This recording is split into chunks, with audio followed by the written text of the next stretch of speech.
क्या बेकार रैप कर रहे हैं, रैप फैप करना आता नहीं, कुछ भी रैप कर रहे हैं और कभी हेट कमेंट छोड़ता हूँ इनके ऊपर। हाय हाय कितना बेकार, मैं इससे अच्छा बना लूँ भाई। ये रुक, ओवररेटेड फालतू के रैपर आ जाते हैं, करना वरना कुछ आता नहीं है।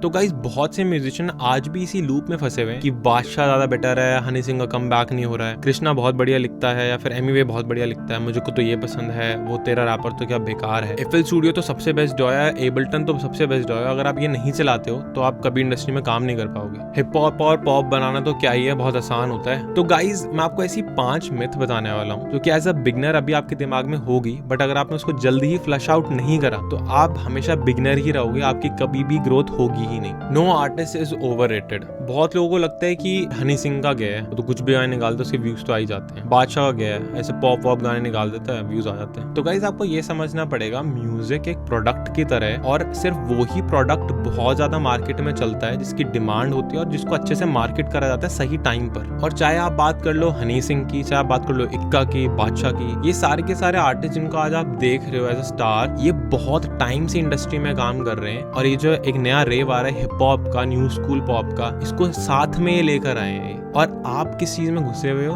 कि मेरे को तो बादशाह या हनी सिंह बहुत पसंद है, मेरे को तो कृष्णा बहुत पसंद है, तू एमीवे क्या सुनता है, हट बेकार बेकार बंदा है तू, अच्छा रैपर नहीं, अपनी अलग गैंग बना। एज अ म्यूजिशियन आपका काम क्या होना चाहिए कि कृष्णा इतना अच्छा लिखता है, एमीवे ने इतनी जल्दी इतनी अच्छी ऑडियंस बिल्ड करी है, इन दोनों से सीखो चीजों को और अपने गाने में अपने ब्रांड पे इम्प्लीमेंट करो। Like I said, learn the good sides of an artist, क्योंकि गलतियां सब में है, ठीक है। वैसे ही आप देखो कि ये बंदा अच्छा क्या क्या कर रहा है, ये मत देखो कि वो बनने के लिए उसने साथ में क्या क्या किया है।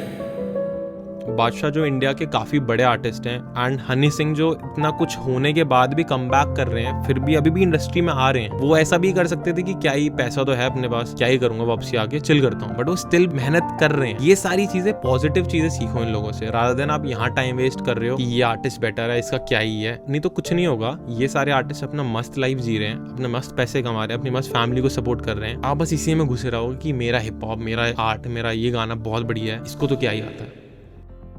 No genre is easy. Badshah तो पॉप बनाता है, मितराज तो ये बहुत बेसिक सी बीट बनाते हैं, मेरे को आती है हार्डकोर ड्रिल बीट बनानी, ये डबस्टेप बना के दिखाओ कोई किसी में दम है तो। गाइस आपको ये समझना पड़ेगा कि ये लोग जो गाने को क्रिएट कर रहे हैं इंडियन ऑडियंस के हिसाब से क्रिएट कर रहे हैं। एंड आप कोई भी जॉनरा उठा लो, चाहे वो ड्रिल उठा लो, चाहे वो पॉप उठा लो, कोई भी जॉनरा को क्रिएट करना ना आसान नहीं होता। जो भी प्रोड्यूसर एक जॉनरा को क्रिएट करता है उसको काफी मेहनत, काफी पैटर्न्स, काफी एक्सपेरिमेंट करके देखना पड़ता है और उसको कंसिस्टेंटली कितनी बीट्स बनानी पड़ती है एक जॉनरा को समझने के लिए। मैं बहुत सारे प्रोड्यूसर से मिलता हूं तो उनका एक ही होता है कि ये डबस्टेप ट्रैप बहुत अच्छे जॉनरास हैं क्योंकि इसमें मेहनत लगती है। पॉप वाले तो क्या ही करते हैं, हल्का सा एक लूप डालते हैं, एक ड्रम लूप वूप लगाते हैं और डन हो गया। मैं आपको बताता हूँ, मैं स्कूल टाइम में, अपने कॉलेज टाइम तक हाइब्रिड ट्रैप और डबस्टेप बनाता था। मैं ही नहीं कह रहा उसके लिए मेहनत नहीं लगती, बहुत मेहनत लगती है। साउंड डिजाइन सीखो, सीरम सीखो, मैसिव सीखो, साइलेंस सीखो, ये पिगमेंट सीखो, पता नहीं क्या क्या सीखना पड़ता था। अब हम काफी ज्यादा पॉप गाने क्रिएट कर रहे हैं जो कि आपको हमारी स्टोरीज में या कहीं ना कहीं दिख ही रहा होगा, उसमें भी उतनी मेहनत लगती है। ऐसी कॉर्ड्स ढूंढना, ऐसी कैची मेलोडीज ढूंढना, ऐसी कैची कॉम्पोजिशंस को ढूंढना, वो भी बहुत एफर्ट लेती है, बट वो दिखता नहीं है कहीं प्रोड्यूसर्स को। उनको बस लगता है कि ये साउंड डिजाइन, ये बीट में चुच हो रहा है, ये मेन मेहनत है, ये वाला प्रोड्यूसर तो क्या ही कर रहा है। लो फाई को भी मैंने देखा बहुत हेट मिलती है कि ये प्रोड्यूसर तो कुछ नहीं करते, एक लूप लगाया, ये लगाया, वो लगाया, डन। अब देखो लो फाई ज्यादा चल रहा है, डबस्टेप कम चल रहा है व्यूज के मामले में। आपको ये समझना पड़ेगा हर एक प्रोडक्ट है, एक प्रोडक्ट की एक पर्टिकुलर ऑडियंस है और वो उसको कंज्यूम कर रही है। दोनों जॉनरास में इक्विवेलेंट मेहनत लगती है। बस आपको ये सीखना है कि जो डबस्टेप बना रहा है वो इतनी अच्छी साउंड डिजाइन कैसे कर रहा है, उससे ये सीखो, और जो पॉप बना रहा है और इतनी कैची मेलोडीज बना रहा है उससे वो सीखो, और मे बी इन दोनों को ब्लेंड करके कुछ नया क्रिएट करो, रादर देन लड़ने में कि भाई बेकार झंडू प्रोड्यूसर है, तू अच्छा प्रोड्यूसर, तू मेरे साथ आ गैंग में, इसको हटाओ। एक दूसरे से सीखना प्रेफर करो रादर देन एक नेगेटिव एनवायरनमेंट क्रिएट करने के। बहुत सारे ना बिगिनर्स के दिमाग में रहते हैं कि मार्टिन गैरिक्स तो एफएल स्टूडियो चलाता है, या फिर बादशाह तो लॉजिक चलाते हैं, या फिर हनी सिंह कोई क्यूबेस चलाता है, कोई भी डॉ चलाते हैं तो वही बेस्ट डॉ है, बाकी सारे डॉ तो फुद्दू हैं। आपको ये समझना पड़ेगा डॉ is very similar to your car. जब एक बार आप मारुति सुजुकी या फिर मान लो स्विफ्ट डिजायर को अच्छे से सीख लेते हो जो एक बहुत ही बेसिक सी कार है, उसके बाद चाहे आप मस्टैंग चलाओ, नेक्सॉन चलाओ, फॉर्च्यूनर चलाओ, क्रेटा चलाओ, कुछ भी चलाओ, आपके लिए बहुत ईजी हो जाता है उस गाड़ी को चलाना, क्योंकि आपने ऑन द फर्स्ट प्लेस ये बेसिक प्रिंसिपल को सीख लिया कि ये गाड़ी चलती कैसे, उसमें क्या क्या कंपोनेंट्स होते हैं। कोई भी डॉ परफेक्ट नहीं होता है, हर एक डॉ के कहीं ना कहीं अप्स और डाउन्स होते हैं। किसी डॉ में ट्यूनिंग, मेलोडाइन, वोकल प्रोसेसिंग के अच्छे टूल्स हैं, तो किसी डॉ में लाइव परफॉर्म करने के लिए बहुत अच्छे टूल हैं।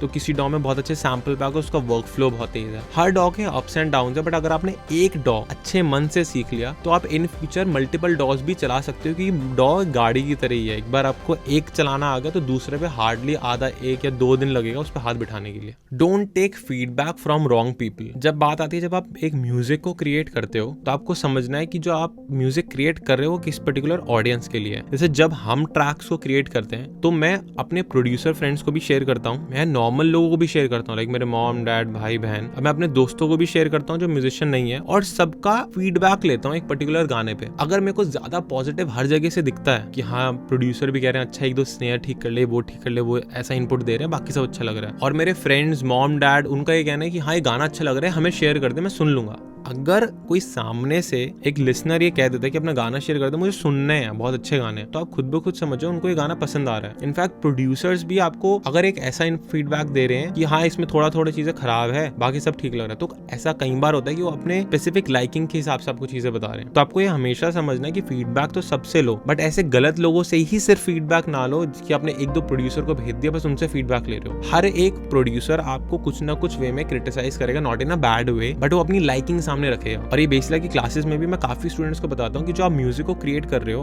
आप कार्तिक से, हमसे, हमारी टीम से फीडबैक जरूर लो, बट एक बार अपने मॉम डैड भाई बहन जो नॉर्मल ऑडियंस है उनसे भी फीडबैक लो, क्योंकि हमारा फीडबैक एक डिफरेंट पर्सपेक्टिव से आने वाला है और उनका फीडबैक एक डिफरेंट पर्सपेक्टिव से आने वाला है, और इन द एंड वो ऑडियंस है, हम नहीं। अगला पॉइंट हर एक बिगनर और इंटरमीडिएट के काम का है, वो ये है कि आपको फोकस करना है किसी भी 1 या 2 या 3-4 प्लगइन्स पे, रादर देन आपने भर के प्लगइन्स डालिए, बस पायरेटेड प्लगइन्स एक्सचेंज हो रहे हैं। ये मैंने बहुत प्रोड्यूसर कम्युनिटी में देखा है कि वो आते हैं बस पायरेट प्लगइन एक्सचेंज कर रहे होते हैं। आपको हार्डली एक EQ चाहिए, 2-3 टाइप के कंप्रेसर्स चाहिए, एक अच्छा सिंथ चाहिए, एक अच्छा सैंपल बेस्ड कोई इंस्ट्रूमेंट चाहिए। आपको गिन के 10 मैक्स बोल रहा हूँ मैं, 10 से 8 प्लगइन में आपका एक बिगनर का स्पेशली काम हो जाना चाहिए कि वो अच्छे ट्रैक्स को क्रिएट कर पाए।